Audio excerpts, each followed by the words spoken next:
ในตอนเช้าของวันที่ 7 เมษายน 2025 คณะพักหากฐานแผนกศึกษาธิการและกีฬาแขวงบริคำไซได้เข้าวางกระตาดอกไม้อยู่อนุสาวรีย์ท่านศรีสมพร โลวันไซและอนุสรณ์สถานประธานไกรสอนพรหมวิหารเนื่องในโอกาสดำเนินกองประชุมใหญ่ครั้งที่ 7 โดยการนำพาของท่านลมแผงสุขกรรมการภาคแขวงเลขาคณะพักหากฐานหัวหน้าแผนกศึกษาธิการและกีฬาแขวงบริคำไซมีคณะพักคณะแผนกพนักงานหลักแหล่งนำพาคุ้มครองเข้าร่วมการเข้าวางกระตาดอกไม้อยู่อนุสาวรีย์ท่านศรีสมพร โลวันไซเพื่อแสดงความเคารพบูชาฮู้บุญคุณอย่างล้นเหลือต่อผลงานและคุณงามความดีอันใหญ่หลวงของท่านที่มีต่อภารกิจปฏิวัติหับสายศาสตร์หับสายประชาชนลาวบ่ดาเฮาก็คือชาวแขวงบริคำไซท่านศรีสมพร โลวันไซแม่นหนึ่งในบรรดากรมการเมืองหุ้นทับอิฐซึ่งเป็นลูกหากลานแพงอันประเสริฐชาวแขวงบริคำไซ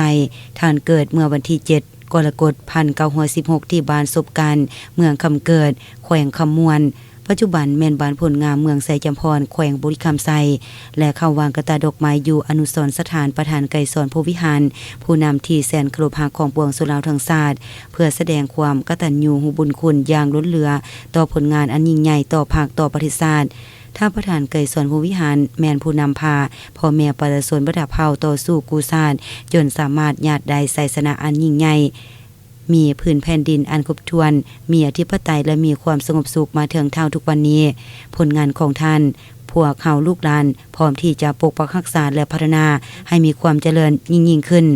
ว่ารวมว่าเฉพาะก็คือการสร้างสาพัฒนาแขวงบริคำไซให้เติบใหญ่เข้มแข็งหอบดัน